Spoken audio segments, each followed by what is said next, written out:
President Emmerson Mnangagwa commissions the School of Optometry and Audiology at the Bindura University of Science Education. And in the arts, ZBC shines at the National Journalists Merit Awards. In sport, ZIFA Congress adopts new constitution at annual general meeting.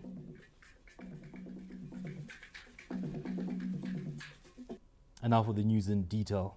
More than 2,300 students have graduated at the Bindura University of Science Education after completing studies in various disciplines.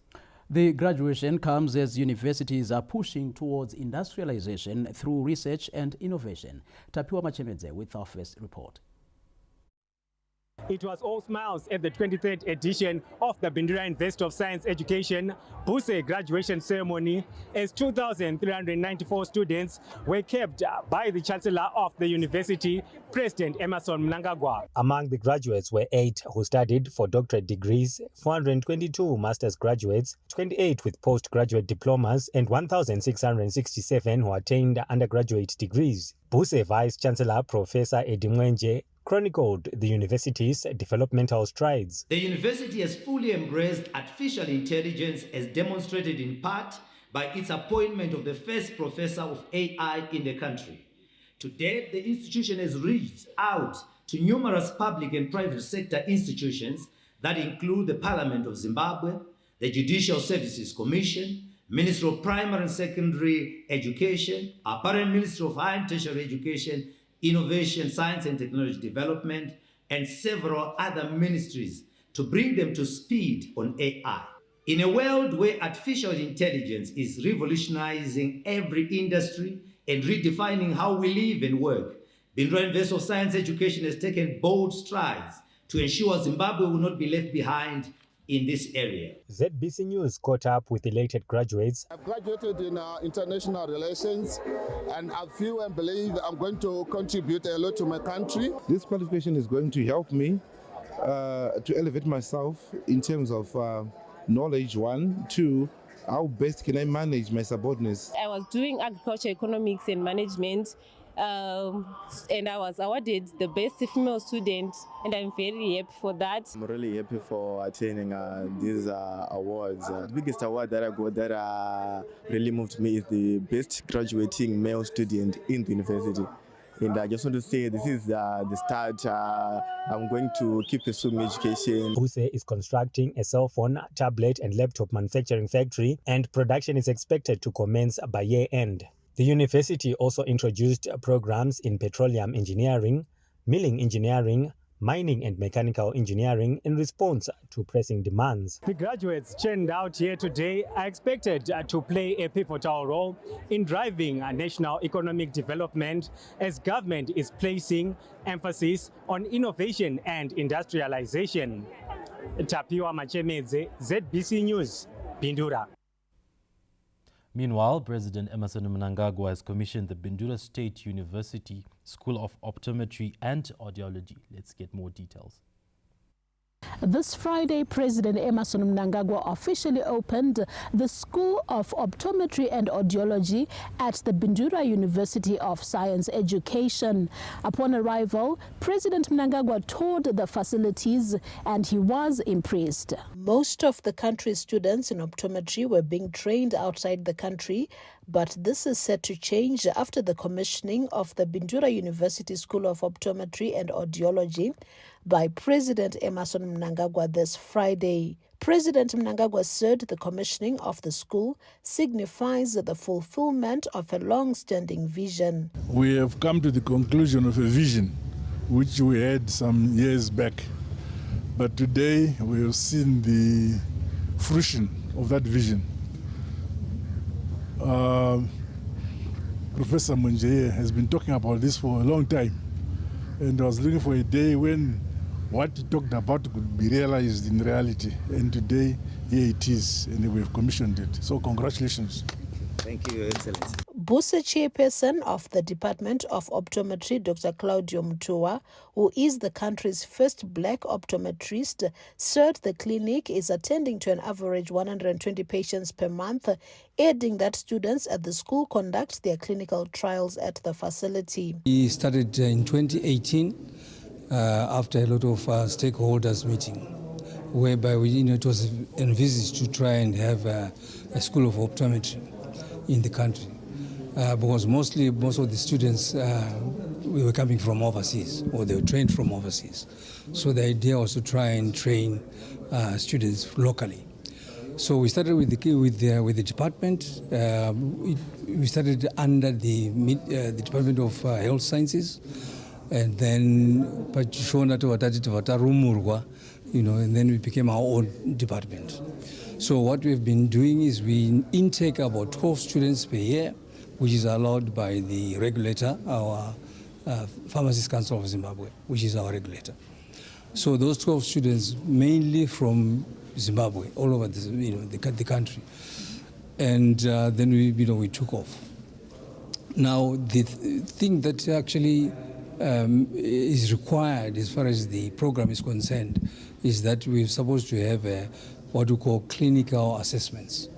So with that, we came up with the clinic, which is called the Optometry Clinic, which was commissioned by the President in 2020. The optometry school is now producing spectacles on site, while the local training of personnel is set to improve numbers at public health institutions. Among the public hospitals that offer optometry services in Zimbabwe is Richard Morris, which is housed at the United Bulawayo Hospitals, Morgenster Eye Unit Hospital in Masvingo, and Sekuru Kaguvi Eye Unit at Parirenyatwa Group of Hospitals in Harare. President Mnangagwa also commissioned a student dining hall at the Bindura University of Science Education campus. Under the Second Republic, emphasis has been placed on an education system that is not only based on theory, but answers to the practical needs of society. Josephine Mugio, ZBC News, Bindura. And still on health issues, a team of 9 medical specialists from Russia is in Zimbabwe on a knowledge transfer program which will benefit local healthcare professionals in emergency obstetric and neonatal care. The training program is part of Zimbabwe's efforts to strengthen its health workforce and reduce maternal and neonatal deaths. The Minister of Health and Child Care, Dr. Douglas Mwambeshora, has emphasized the significance of the training program, highlighting Zimbabwe's commitment to enhancing healthcare services and addressing the country's health challenges. This event not only reaffirms our commitment to enhancing healthcare in Zimbabwe, but also underscores the invaluable collaboration we have with esteemed medical specialists from the Russian Federation. The Ministry of Health and Child Care has prioritized the enhancement of reproductive, maternal, newborn, child and adolescent health and nutrition services. Our interventions focus on ensuring that healthcare is accessible, affordable, and of high quality for all citizens. The Russian ambassador to Zimbabwe, His Excellency Nikolai Karasilnikov, stressed the significance of maternal and child health as a well-being priority. Maternal and child health is one of the top priorities of the Russian Public Health Service. And in recent years, we have successfully succeeded in optimizing the maternity care system by increasing its accessibility and quality. This mission is very important, like Russian and for Zambia and for Zimbabwe too, because Russia have a big experience, and in Africa and Zimbabwe also the rate of maternal and neonatal deaths is higher, and we try to give our experience how to reduce the level. Zimbabwe has made progress in reducing maternal mortality with increased antenatal care coverage and institutional deliveries. Unforeseen emergencies like COVID-19, sanctions and brain drain have, however, hindered progress towards achieving health-related sustainable development goals. Abigail Tembo, ZBC News, Harare. Board members of parastatals under the Ministry of Information, Publicity and Broadcasting Services have signed integrity pledges meant to enhance corporate governance in the media sector. The ceremony held at the Zimbabwe Broadcasting Corporation in Highlands, Harare, was presided over by the Zimbabwe Anti-Corruption Commission chairperson, Mr. Michael Reza. This pledge aligns with our National Vision 2030, which is about good governance and economic development. The principles of this pledge align with Zimbabwe's commitment to sustainable development. Integrity is the cornerstone of responsible governance, ensuring economic growth is balanced with social equity and environmental sustainability. As you embrace transparency and accountability, you contribute to an environment where all sectors operate with integrity, ensuring sustainable development for future generations. The Minister of Information, Publicity and Broadcasting Services, Dr. Jenfan Muswere, highlighted the benefits of the Integrity Pledge. The signing of an Integrity Pledge is not an end in itself. It is part of a process that you should start then to put in place structures within the parastatals that you preside over, so that we are in a position to deal with these challenges. As government, we've put in place e-government systems, the full digitalization of the economy, in order to reduce human interference within the government structures and also to improve on service delivery. Board chairs of parastatals that include the ZBC, Zimbabwe Mass Media Trust, Transmedia, ZIFTESA and the Broadcasting Authority of Zimbabwe, BAZ, are convinced that the commitment will further drive development of the sector. By signing these integrity commitments, it means we have committed as board members, as executive, as well, not just for ZBC, but other parastatals, we have committed that in all the work that we are doing, there is integrity in that. Integrity will mean that our work is transparent, we are accountable in the way we do things, and also by being transparent and accountable, it means we are demonstrating good corporate governance. We are glad to be associated with anti-corruption activity and thrust. Going back home, we are obviously going to carry our staff with us.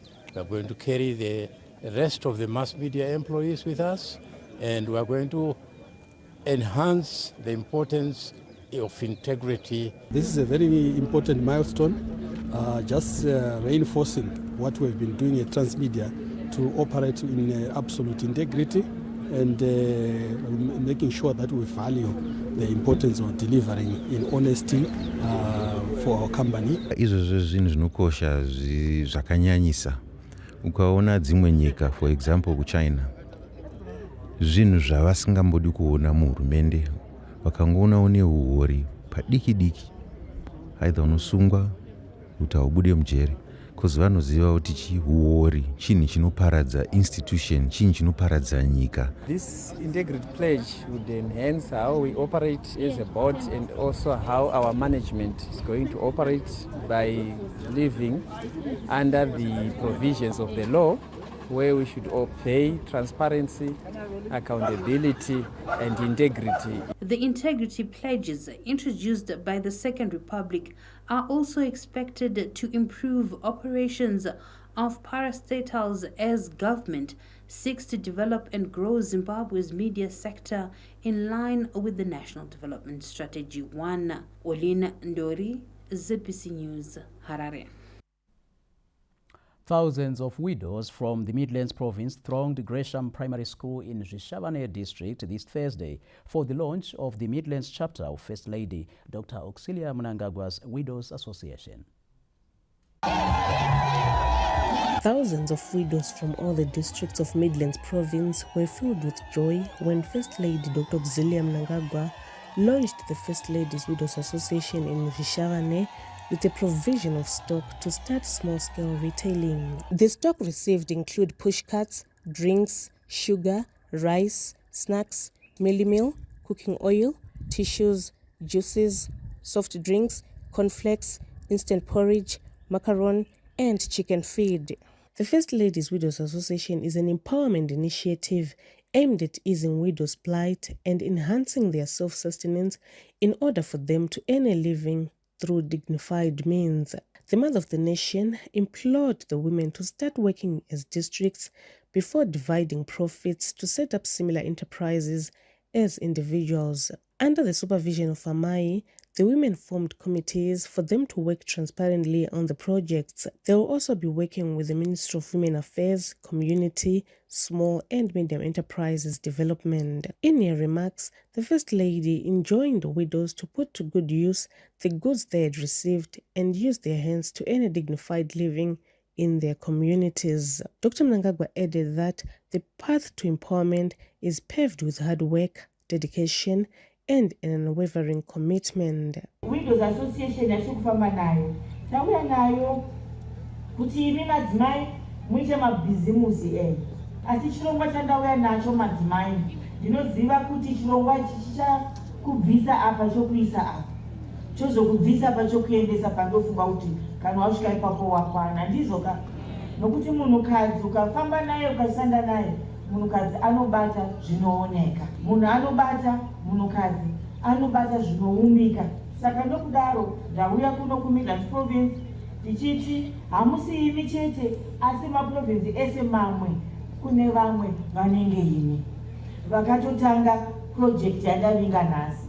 Saka zvatichazoita kumberi tichaita semakwikwi kuti maWidows Association muprovinsi yedu munyika medu 10 provinces vakazoita zvakanaka zvikabudirira ndava.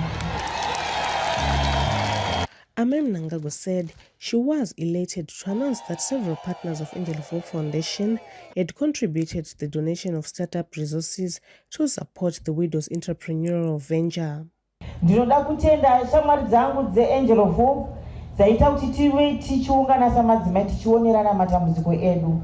Tinovatenda neiko nekuvimbika nokubudisa chouviri kubva mune zvinhu zvavatipa. Chivimbikai moshanda zvakasimba, chiregai kuuraya project yauya ndizvoka. Kana iyi yabuda manje tichazodzika pasi kuti verunde vozvimiririra, vekupi vozvimirira maererano nekugara kwatiri kuita. Kana yabuda iyi tinenge takutandavarika kuenda kwamuri zvino mochinoita zvinhu zvenyu muri kumba kwenyu. The Mother of the Nation also engaged the women in an interactive session on how widows are being referred to in their respective communities.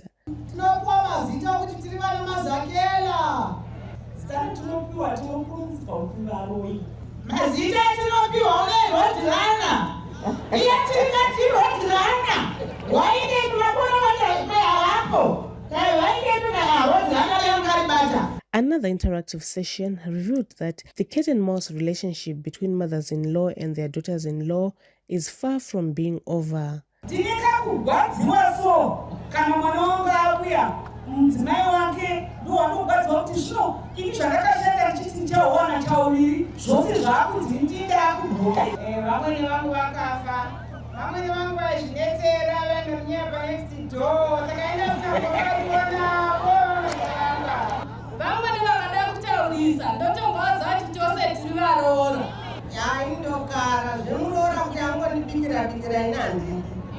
Evangelist Nelly Gwatidzo, who paid tribute to the First Lady for a non-selective approach, also gave advice to widows.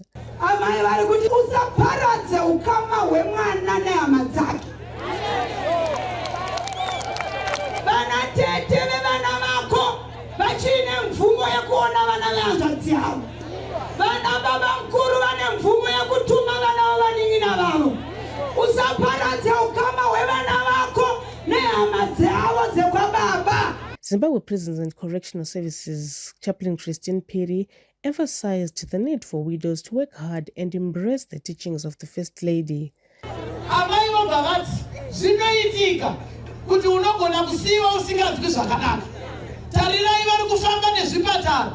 vari kufamba nemota inoscreena kenza, vari kufamba vachiti shirikazi dzangu rapwai, ndauyawo nesoko randatumwa namai. Vasikana endai munorapwa kuti muone kuchengeta vana nedzimba dzenyu. Bulawayo-based arts group ESR provided entertainment, showcasing a play that highlights challenges faced by widows. Vanhu vose ngatizivewo kuti shirikazi munhu vane kodzero yekuda nekudiwawo zvekare. Empower widows, protect widows, respect widows. We demand freedom for widows.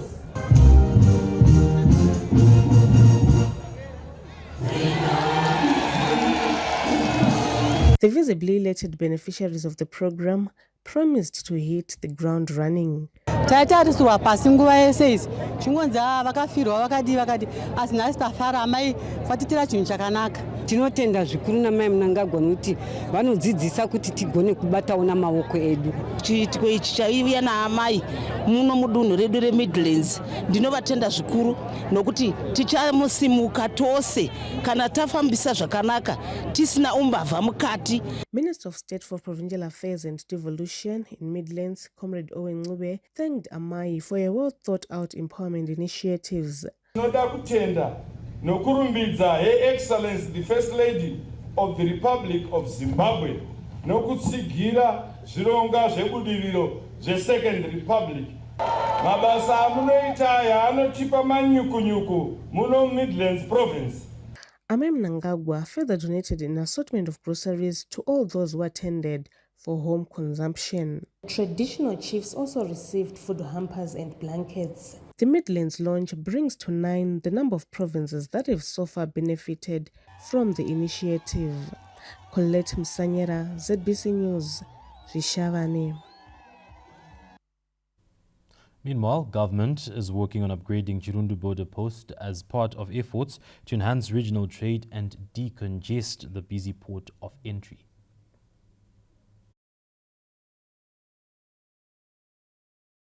Ranking government officials this Thursday revealed that the upgrade of infrastructure at the port of entry has improved efficiency after the adoption of the one-stop border post system. The concept of one-stop border post enhances timeliness to clear clients, unlike our old model borders where you have to wait and join the queue twice and the processes are done twice.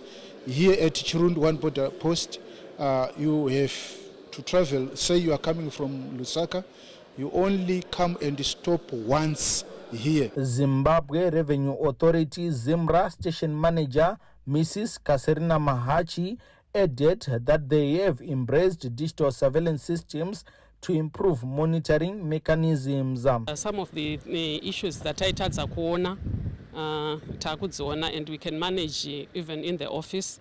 Tokwanisa kuona macameras totoona kuti kune bottlenecks, kune congestion ndekupi, then we address that. In an interview with the ZBC News after the assessment tour of the border post and other government projects in Chirundu, Special Advisor to the President responsible for monitoring implementation of government programs, Dr. Joram Gumbo said government remains committed to implementing projects that have a positive economic impact on citizens. Takatarisana ne 192 national projects zinoitwa nama ministries SR 121 ari 21 zviri kuita ndezvokuti paita yatinoti Second Republic chirongwa chakauya na His Excellency Comrade Dr. Idi Mnangagwa zvokuti ngatione kuti ministry imwe neimwe pamazuva 100 inenge ichiita maprojects api muchifamba muchiongorora muchitiudza kuti zvinenge zvakamira sei. Ndinoona sokuti izvozvo dai zvakaitwa kubvira patakatangisa kuwana kuzvitonga nyika yedu dai yava pane chimwe chinano. Honorable Gumbo also inspected the solar project in Urungwe, which is part of government's 100-day cycle project. Tamuka Charakupa, ZBC News, Chirundu. And in related news, major surface works on the Kunji Dam project are nearing completion, raising optimism of a lasting solution to water challenges in Harare and Mashonaland East Province. Touted as the solution to Mashonaland East and Harare's water woes, construction of Kunzi Dam in Goromonzi is in motion, with major surface works that include riverbed compacting nearing completion. The progress has raised hope among villagers around Goromonzi, Musami and Juru, as well as urban dwellers in Harare, as the project comes with downstream economic activities. Aiwa tukufara singaiti tongoti president wedu vari kutigonera dai varamba vakada. Izvi takubenefita fish mudhemu redu, takubenefita zvinhu zvakawanda maprojects chaiwo mudhemu redu. Yaiwa pamabasa zvatibatsira panapa pakaemploya vanhu vakawanda ine zviri kubatsira community iri kudevelopa. Zviri kutifadza chaizvo tinokutendai nerudo rwamakatiitira kutisira dam. A key milestone achieved is the compaction of the riverbed, ensuring that the dam can withstand the flow of its 150 million cubic liter capacity. Zvimwe zvebasa ratiri kuita panapa nderema outlets ari apa aya ndeyekuti kana mvura yedu yadzikira zvishoma kunopera kwemwaka toivhara toibudisa yoenda nekuma outlets tobva taramba tichiendera mberi tichivaka mudhuri wedu. Dhamu rino pakureba rine 2.6 kilometers, pakuenda kudenga rine 50 meters. Then pa capacity mvura ichabarwa mudhamu nomu inenge iri 158 million cubic meters. Apart from providing safe water to Harare, Kunzi Dam will provide irrigation water for 500-hectare irrigation schemes in Goromonzi and Murewa. Wellington Makonese, ZBC News, Goromonzi. Government's focus on handicraft and cultural exports is making significant headway. Official figures show the sector earned almost $6 million United States dollars last year. Let's get more details from the following report.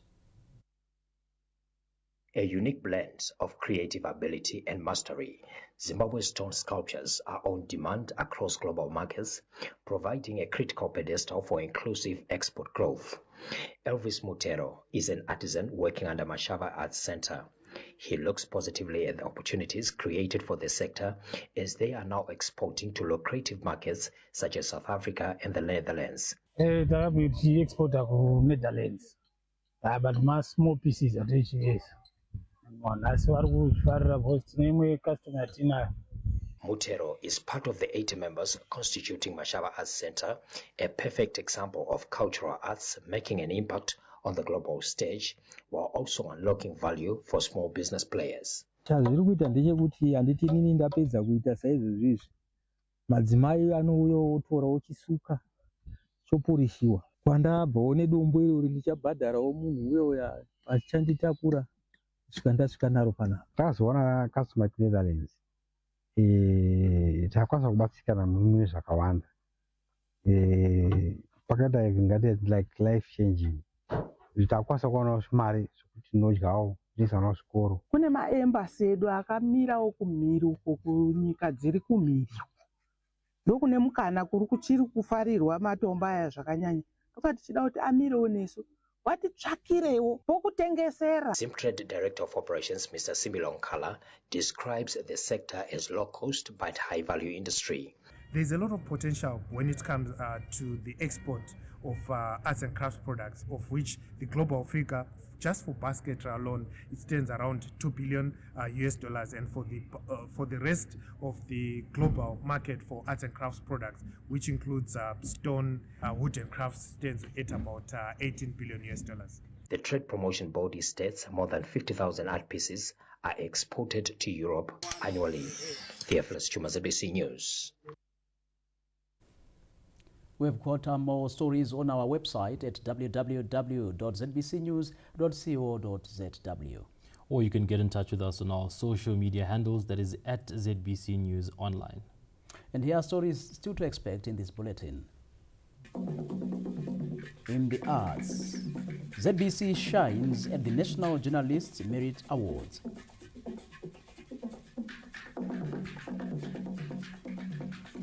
In sport, Zifa Congress adopts new constitution at annual general meeting.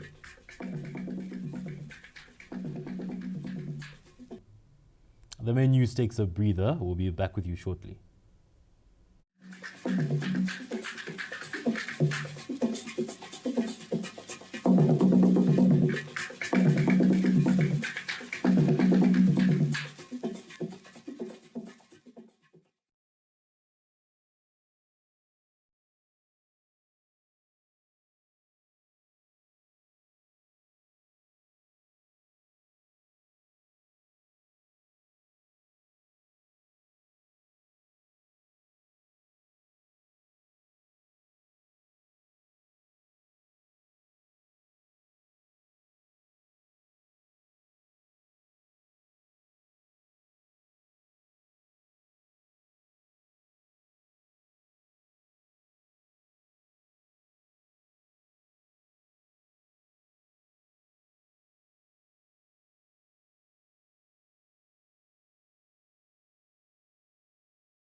Welcome back and thank you for staying with us. This is the main news.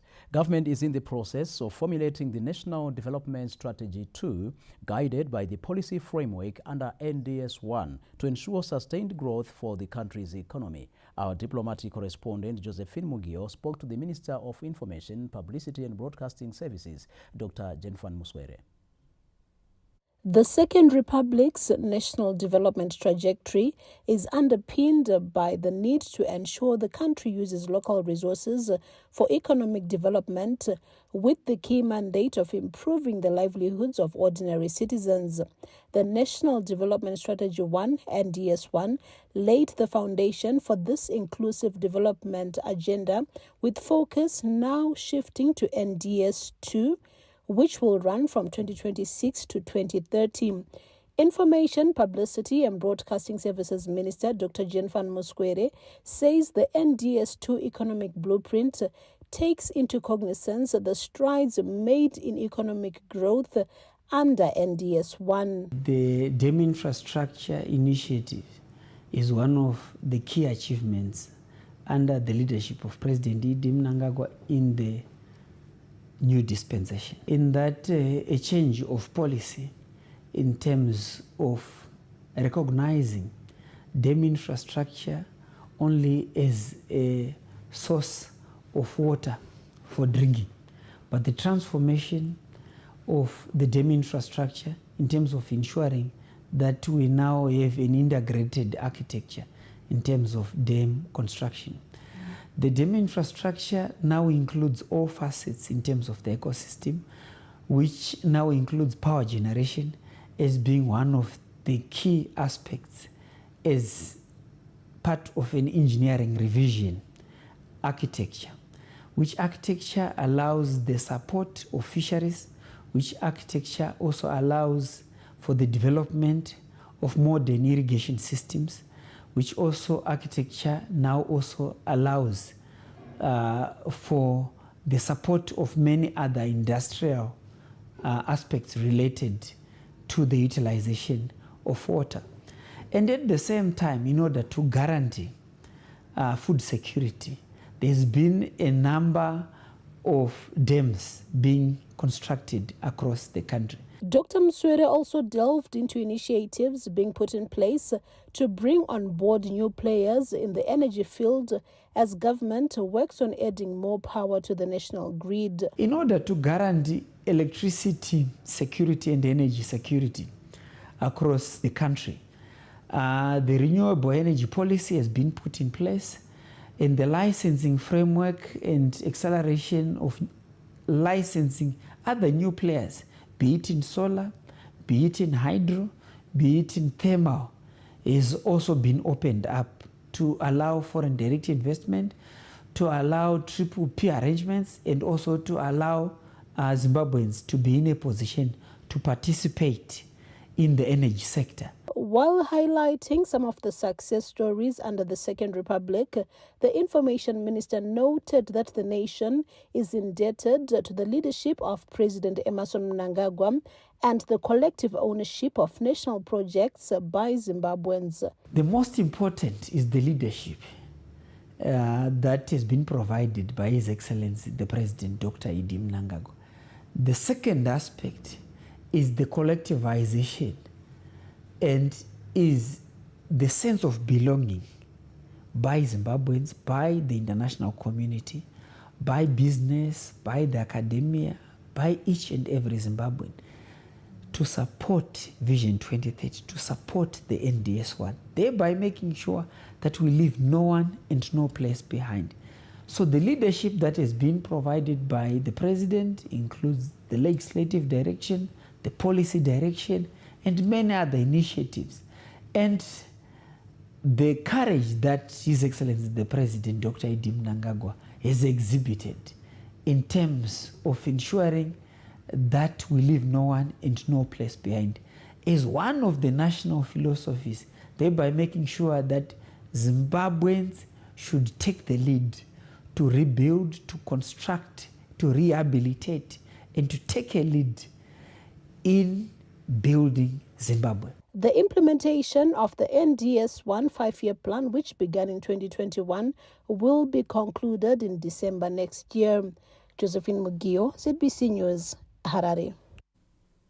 Private security companies are advocating for a comprehensive regulatory framework to enhance professionalism, security services, and public trust. The private security sector has of late come under heavy criticism after a series of armed robberies in which their personnel have either been allegedly negligent or involved. The latest incident occurred in Rutenga this Wednesday when a cash-in-transit crew blundered after picking up passengers who allegedly dropped off with 20,000 United States dollars. The incident came barely weeks after a 6-armed gang pounced on a cash-in-transit vehicle that was delivering money at an EcoBank branch in Bulawayo. In September this year, Norest Masikira, a Fawcett security employee, was arrested together with his co-accomplices for being complicit in a robbery after more than 100,000 United States dollars disappeared in a cash-in-transit vehicle in Chipinge. Still on the same month, Samson Mahoma, who was employed by Peace Security Company, allegedly held hostage ZB Bank Sanyat branch employees before he vanished with over 130,000 United States dollars at gunpoint. In light of the cases, the private security sector is calling for enactment of policy framework to regularize their operations. We have made several papers about the enactment of the regulatory authority to regularize the operations of the industry, specifically private securities. It's only in Zimbabwe, in Southern Africa, that we don't have a regulatory authority. What the regulatory authority will do is, one, to regularize the operations of the industry. Number two, to look at issues of training across board. Number three, to look at issue of SOPs. The Zimbabwe Republic Police has since engaged the International Criminal Police to track down the EcoBank cash heist suspects who disappeared with 4 million United States dollars in Bulawayo. Peter Chivima, ZBC News, Harare. We now cross over to our Montrose studios where we are joined by Dora Ngobetse. Good evening to you, Dora. Thank you so much, Justin. Disturbing reports there on criminal cases. Please don't forget to tell us what you think on our ZBC page, ZBC News Online, that is on Facebook, YouTube, and is on X. So you can tell us what you think, send your views and comments, and we get to hear what you think about what is going on in the crime states that are going on around the country. We now continue with our next report. Government has released more than 2 million United States dollars to the Zimbabwe National Water Authority, ZINWA, under the Emergency Drought Mitigation Program to save cattle from the impact of the El Nino-induced drought. To avert the effects of the El Nino-induced drought on the national herd, government has released 2.5 million United States dollars for ZINWA to upscale the implementation of the Emergency Drought Mitigation Program. Under the program, ZINWA is set to sink boreholes that will supply water for cattle and communities. $2.5 million was released for the Emergency Drought Mitigation Program, which I said involves the drilling of boreholes, firstly identification of the critically affected drought areas, the drilling of boreholes, putting water so that some relief is given, to the livestock in regions 4 and 5. The El Nino-induced drought has been devastating amid revelations that the country has lost at least 11,000 cattle. The 2.7 million cattle that were at risk when we started the drought season, the lean season, we've only lost top now, I think around 11,000, which I think is unfortunate, but we would rather have 0 deaths than any deaths. Under the Emergency Drought Mitigation Program, government is also availing feed to cattle in various parts of the country. Lisa Masuku, ZBC News, Bulawayo. Air Force of Zimbabwe officers have been challenged to be loyal and disciplined to excel in serving their country. 42 Air Force of Zimbabwe officers graduated this Friday after completing the Potential Officers course and the Basic Officers course at Josiah Tungamira Air Force Base in Gweru. Air Force of Zimbabwe Commander Air Marshal Jacob Nzwede implored the officers to be disciplined and loyal, adding that they should use the knowledge gained during training program as a guide in the discharge of their duties. The security of our beloved motherland Zimbabwe comes before our individual needs, and implore you to remain loyal and disciplined to serve the nation. The courses were designed to equip students with the requisite knowledge and skills to transform them into competent officers that will serve in the various Air Force of Zimbabwe directorates. Air Marshal Nzwede also commissioned a new simulator at the institution, saying the Air Force of Zimbabwe will continue to explore training programs that resonate with the Education 5.0 model. This new approach to higher and vocational education is challenged AFZ training institutions, especially the schools of flying training and technical training, to focus on technology and research-based learning systems towards achieving aviation modernization and industrialization. The 42 graduates went through an 18-week training program, which was physically and mentally demanding, preparing them to become part of an effective Air Force. Courage Ushes, ZBC News, Gweru. Government is moving with speed to reduce imports of substandard products that have potential harm. This is being carried out through the review of the Consignment-Based Conformity Assessment CBCA program. The influx of substandard imports has resulted in government calling for a multi-stakeholder approach in reducing entry of goods that are not only hazardous to people but to the environment. Presiding over the Consignment-Based Conformity Assessment Review workshop held in Bulawayo this Friday, the Minister of Industry and Commerce, Honorable Mangaliso Ndlovu, reiterated government efforts towards quality compliance in terms of imports. The CBCA program is really a program that government initiated mainly to try and address the growing concerns that were coming from consumers, that there were a lot of substandard goods coming into the country. The ultimate objective really is to have our consumers subjected to products that are free from harm, products that will not harm even their health. Government has noted with concern the increase in illegal ports of entry, which exacerbate the threat caused by imported goods not only to livelihoods but to the economy, with strict measures set to be put in place before the end of the year. We have set up a unit that will be going out there, looking at these products that are coming from outside the country, be it counterfeit. Even if they're not counterfeit, you will have to justify where you got those goods. Did they come in legally? Did they comply with all the country's laws? Did you pay your duties? And if not, they will not only be forfeited, but also you will be arrested. Since the implementation of the Consignment-Based Conformity Assessment CBCA in 2015, nearly 155 million units of substandard products have been rejected at various ports of entry in the country. Grace Sibanda, ZBC News, Bulawayo. Government is accelerating the distribution of farming inputs across the country, with traditional leaders in Matabeleland South Province being the latest to benefit.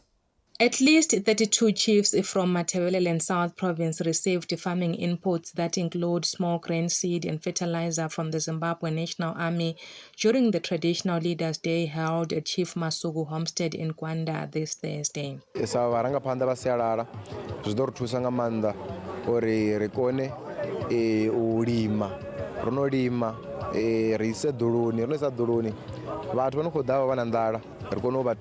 Kusikhuthaza ukuthi sivuke siye emasimini sesimelele nje kuphela ukuthi inkosi ibuye izulu line then sibe sesiyazama ngomombewu hey ndo swikandikovela vanhu va ka Inkwetu kuti valime pana hala kuna hova panogutiwa kuna mpululu nehana. Government's continued support to farmers and traditional leaders is expected to ensure food security in the country. Khuthaza abalimi kakhulu ukuthi njengoba sesiqale ezinduneni oyikho lapho kumele kube lokudla khona ngoba yikho lapho ongena khona wonke umuntu ofikela khona wonke umuntu yikho lapho isiphala khona esithi isiphala senkosi. Sinika izinkosi ama inputs, sibanika ama fertilizer, sibanike lenhlanyelo senzele ukuthi bakwanise ukuthi baqalise ukulima unyaka lo, bakwanise ukuthi baproduce ukunika abantu endaweni zabo. The distribution of farming inputs across the country comes at a time when the Meteorological Services Department has predicted normal to above normal rains during the summer cropping season. And that's it from us here at Montrose. Justin and Zain, over to you. Much, Dora, and we continue on that path of farming where some farmers have started planting under the Pfumvudza Intwasa program amid revelations that early planting has proven to be a success in the face of climate change. That from Tendai Munengwa. Gogo Bila of Lancashire in Kivu is one of the farmers who had a good harvest in the face of El Nino-induced drought. Despite predictions of normal to above normal rainfall this season, Gogo Bila is sticking to the tried and tested plan. Beuza October, those atakatovimba zvokuti nyangwe zuva richiuya dzinowana dzava pari nani. Mvura yeOctober ndiyo mvura chaiyo chaiyo. Iri kuti kuvarimi vedu ndamirira mbeu nefertilizer nekuti angu manyowa ndakatenge ndatoisa. Chief agronomist Mr. Ivan Craig advised farmers to work hand in glove with Agri-Tex officers to get the correct agronomic expertise. Where your soils allow you to do dry planting, we encourage that you do your dry planting so that as soon as it rains, your seed will be found in the soil and it will simply germinate. And also the issue of matching the right crop and the right variety with your ecological region is very, very important, whereby we are saying as a farmer, know your ecological region and know the best seed which does well in your ecological region, and then from there now you find when you get the rains and you do everything on time and you do it properly, you will be in a position to maximize the yield. At least 3.5 million households are expected to benefit under the Presidential Input Scheme launched in Buhera this week. Tendai Munengwa, ZBC News, Harare. Sugarcane farmers in the Lowveld are preparing for the summer cropping season, hoping for better yields after the Meteorological Services Department predicted normal to above normal rains. The sugar industry has not been spared from the effects of the El Nino-induced drought which the country is battling. The sugarcane farmers are, however, banking predicted normal to above normal rains this summer season. Kana mukati mashoko anobuda mumasaisai kuti gore rino mvura inenge yakanaka.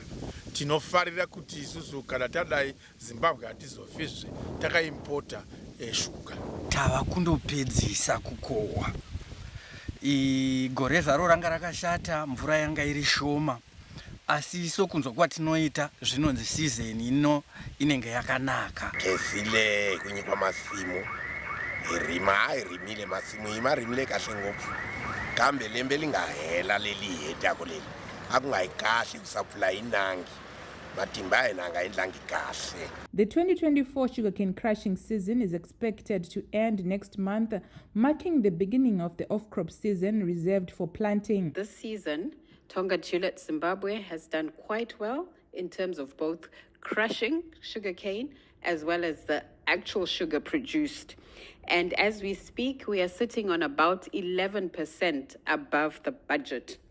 So what we believe is, barring the unexpected, we should be able to finish the season very strongly. Zimbabwe has been producing an average of 400,000 tons of sugar a year against an annual consumption of 300,000 tons, with a surplus of 100,000 tons being exported to other countries. Geima Tambo, ZBC News, Chiredzi. We now go into the courts where a 35-year-old security guard has appeared in court facing charges of negligently causing the fire which gutted Mbaremsika retail market. In his initial court appearance this Friday, the court heard that the 35-year-old Action Chakauya allegedly lit a fire to warm himself while on duty at a premise opposite the market, but lost control after the fire spread to the market. Chakauya will be back in court on the 21st of this month for bail ruling. The fire incident has since been declared a state of disaster by President Emmerson Mnangagwa after hundreds of store owners were left with nothing. The development will see affected traders getting government assistance and enable the rapid reconstruction of the market. The rebuilding efforts are underway through a strategic partnership between government and leading engineering and construction companies. Peter Chifima, ZBC News, Harare.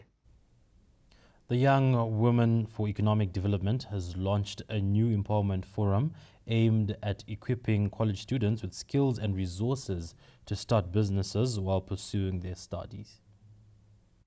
The forum, which is being rolled out at tertiary institutions across the country with a revolving fund of $2,000 per institution, was officially launched at Harare Polytechnic College this Thursday. The founder and national chairperson of Young Women for ED, Honorable Tatenda Mavetera, who is also the Minister of ICT, Postal and Courier Services, emphasized the importance of consistency in the business initiative. This is a program that we're giving to you so that you get empowered.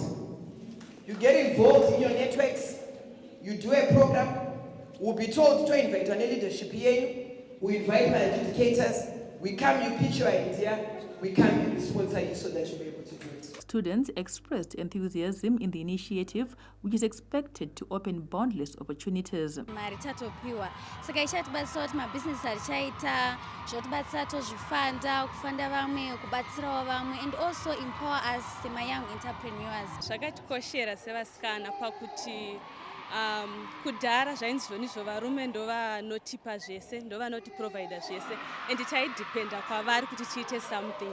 As for now, vakadzi kana takuwanawo mari yedu hatichamirire kuti tinonowana zvese kuvamwe vanhu, takungozviitira zvinhu zvedu tega. Myself participating in this program because inoitira kuti tive innovative ku the community kana kune vamwe vanhu, especially isusu tinokwanisa kubetsera kuma underprivileged girls and young women maybe in rural areas. In addition to the Empowerment Forum, the event also featured a breast cancer awareness campaign led by doctors from Parenyatwa Group of Hospitals. As part of Breast Cancer Awareness Month, the doctors provided information and education on the disease. Abigail Tembo, ZBC News, Harare. We'll have Us News after this break. Stay with us.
Welcome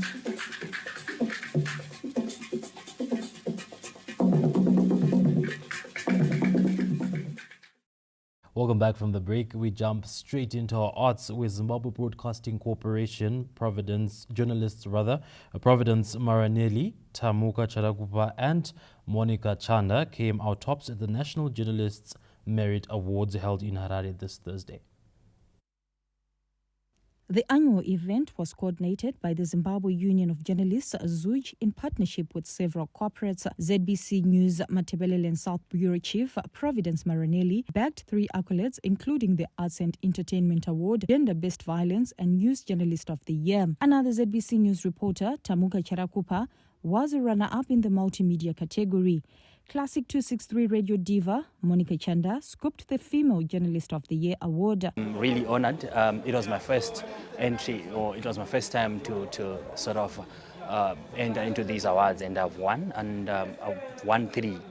It's an honor, and but the greatest honor goes to my editors, because these are the ones that perfect my scripts and continuously guide me. I must say it came as a huge surprise.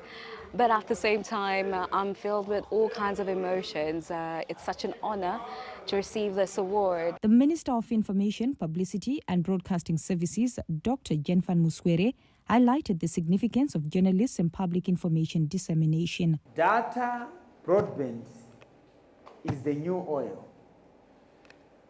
If you analyze the number of times and the hours that each and every citizen in the world consumes in terms of attention to the phone, it is more than the time that they read the newspaper or watch the television. So what is of great importance now is that we have to adopt or we die as an industry. United Nations Development Programme Resident Representative Dr. Oyedele Odusula, who was the guest of honor, reiterated the agency's commitment to cementing relations with the media in Zimbabwe. I encourage you as key members of the media to enhance your involvement in Zimbabwe's development story. Focus on highlighting communities and empowering all citizens, especially women and youth, as they shape the future of their nation. Other journalists from various media houses scooped awards in categories such as the Legal and Parliamentary Journalist of the Year, Renewable Energy Journalist of the Year, and Mining Journalist of the Year, among others. Memory Chamisa, ZBC News, Harare. Stay tuned for sport.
In our first art story, the Zimbabwe Football Association Congress has unanimously agreed to adopt a new constitution at an annual general meeting held in Harare this Friday.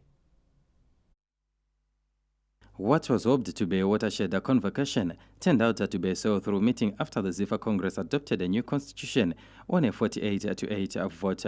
The Congress unanimously adopted the new constitution that will be used to hold the ZIFA board elections and will come into effect once it is registered with the Sports and Recreation Commission. World Football Governing Body FIFA, Confederation of African Football CAF, and the Confederation of Southern African Football Associations COSAFA were all present in the ordinary Congress. The draft constitution entails that PSO clubs, Women Premier Soccer League clubs, Division 1 clubs, National Association of Primary Heads and their secondary counterparts, together with their tertiary institutions, form the ZIFA Congress. The new constitution also makes it a requirement for candidates vying for the ZIFA presidency or the vice presidents to have a minimum 5 ordinary level passes and have at least 5 years experience in running football affairs. The 5 O levels is not really a train smash as far as qualifications are concerned. Here, all we're just asking for is somebody's ability to be able to read and write and understand numbers, communicate with our principals, whether at CAF or FIFA. That's basically the reason for that O-level requirement. We want to encourage our kids, our current players now, to realize, if you ever want to do something meaningful in football, have your education. FIFA are satisfied with the unity that is now prevailing in Zimbabwean football. In the meeting itself, I think there was open and frank discussion. People were really committed to discussing issues, to asking for clarifications, whether it was financial statements or certain points within the agenda. Everyone felt that they had a part to play in putting Zimbabwean football on the right path. The adoption of the new constitution is also a step towards the fulfillment of the normalization committee's mandate, and now it is only left with conducting elections and handing over power to the new board. With the constitution head out of the way, the next step is the nomination of candidates for the ZIFA presidency and vice presidents set for the 14th of November, while the elections have been tentatively set for the 18th of January next year. Lawrence Troseda, ZBC News, Harare. 3 young Zimbabwean boxers are set to make history as they represent the country at the prestigious International Boxing Association 2024 Youth World Boxing Championship in Montenegro at the end of this month. The International Boxing Association IBA Youth World Boxing Championship are slated for Buva, Montenegro from the 21st of October to the 4th of November, attracting young male and female boxers from across the globe. 3 young Zimbabwean boxers, Julieka Balakazi, Sean Pambeni and Mceli Moyo, will represent the country at the tournament. Balakazi is from Harare, Pambeni hails from Victoria Falls, while Moyo is from Hwange. I'm going to bring gold. I'm going to bring the medal here. That's my promise. This is a great opportunity. Last time I lose by mistake, but for now, I feel so good, and this is a great opportunity because everyone seems to believe in us, and that's why we are here in camp. The coaches of the 17-year-old boxers believe the young boxers will rise to the occasion. In terms of physique, they are well. In terms of mental preparedness, variety, speed, flexibility. Tine a total of 10 athletes in a camp. It was not a 3 athletes. Takatanga camping yedu mswa 1 October nasi idere 17 team camp. The IBA Youth Boxing Championships, which attracted approximately 600 young boxers in 2022, provide a crucial platform for developing the next generation of elite athletes. Tichaona Kurewa, ZBC News, Victoria Falls. Well, they say preparation is everything. That's sport for you. You also need to prepare and know what the weather will be like tomorrow and the days after. Time now for the weather report and forecast.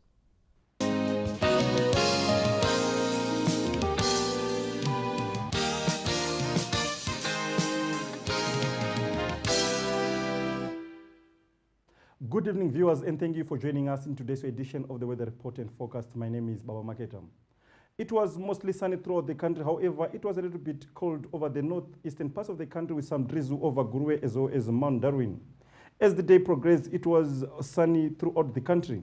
Tomorrow, that is on Saturday, we're expecting it to start off sunny, but we're expecting some clouds over the extreme western part of the country in the later hours of Saturday. On Sunday, again, the western parts of the country should be cloudy, while the eastern parts are expected to remain sunny. However, as the day progresses into Monday, we're expecting cloudy conditions to start affecting the whole country. And by Tuesday, we should start seeing some precipitation, especially over Matabeleland South. For temperatures, we're expecting temperatures to be a little bit elevated throughout the country, with the lowest minimum being 15 degrees Celsius over the eastern highlands and the highest minimum being around 22 degrees Celsius over the Zambezi Valley. In terms of our maximum, we're expecting them again to be in the higher end, with the lowest maximum being 31 degrees Celsius over Harare and Mashonaland East provinces, and the highest being 40 degrees Celsius over Lupane. And we are also expecting higher temperatures over the valleys. For our temperatures and the forecast in detail throughout our major cities, Bulawayo should be partly cloudy, Chinhoyi partly cloudy, again temperatures between 35 and 38, Gwanda partly cloudy conditions being windy on Monday, and temperatures between 36 and 40 degrees Celsius. In Gweru, we're expecting temperatures between 34 and 37 degrees Celsius under partly cloudy conditions, and the cloudiness should increase from Tuesday up to Friday. In Harare, partly cloudy conditions throughout the forecast week, and temperatures between 31 and 35 degrees Celsius. Kadoma, partly cloudy but cloudier on Tuesday up to Thursday. Kariba, partly cloudy with temperatures between 37 and 40 degrees Celsius. Lupane should be partly cloudy again with temperatures from 39 up to 41 degrees Celsius. Kwekwe, partly cloudy, temperatures between 36 and 40 degrees Celsius. Masvingo should be hot between 35 and 39 throughout the week, and cloudy conditions from Wednesday up to Friday. Matobo hot again, 37 up to 40 the temperatures, and partly cloudy conditions being windy on Monday. Nyanga, partly cloudy conditions throughout the week. Victoria Falls should be very hot, temperatures between 39 and 42 degrees Celsius. Now Zimbabwe, that is all from the weather desk. Thank you for joining us, and enjoy the rest of your viewing.